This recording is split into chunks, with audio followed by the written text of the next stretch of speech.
Kanya-kanyang pagdiriwang naman ng Araw ng Kalayaan sina Pangulong Bongbong Marcos at Vice President Sara Duterte. Nang tanungin tungkol sa estado ng Uniteam, ang sagot ni VP Sara, hindi naman kami kandidato. Yan ang pampagising na balita ni Marisol Halili. Pinangunahan ni Pangulong Bongbong Marcos ang pagdiriwang ng Araw ng Kalayaan sa monumento ni Gato C. Rizal sa Maynila. Itinaas ang watawat ng Pilipinas at tinawit ang lupang hinirang. Sinundan ito ng kontrobersyal na bagong Pilipinas Hymn at Pledge. Nag-alay din ang Pangulo ng bulaklak sa puntod ng ating pambansang bayani.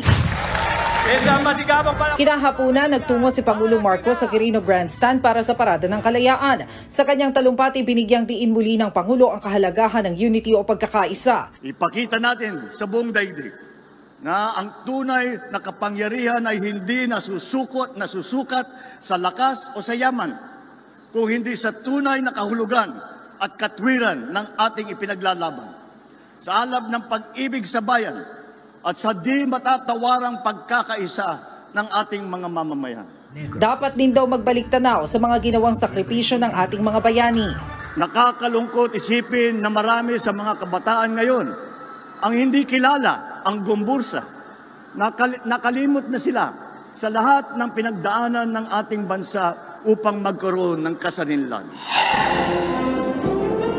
Pinili naman ni Vice President Sara Duterte na pangunahan ang pagdiriwang ng Araw ng Kalayaan sa Davao City. Dumalo siya sa flag raising ceremony at nag-alay ng bulaklak sa bantayog ni Rizal. Sumentro rin sa pag-alala sa mga sakripisyo ng ating mga ninuno ang kanyang mensahe. On Independence Day, we do not only celebrate our liberation, but also place emphasis on the importance of remembering the adversities we have overcome and the ideals we fight for.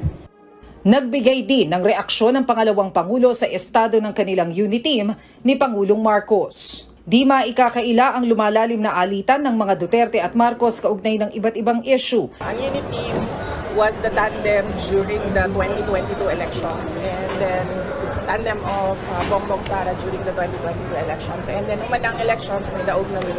And kapasalamat din sa ato ang mga kaigsuunan sa ating mga kababayan sa kanilang suporta sa tandem noong 2020. We are not candidates anymore. Sa ngayon, nakatuon daw ang atensyon ni VP Sara sa kanyang tungkulin bilang pangalawang Pangulo at pagiging kalihim ng Department of Education. Nagbabalita mula sa Frontline, Marisol Halili, News 5.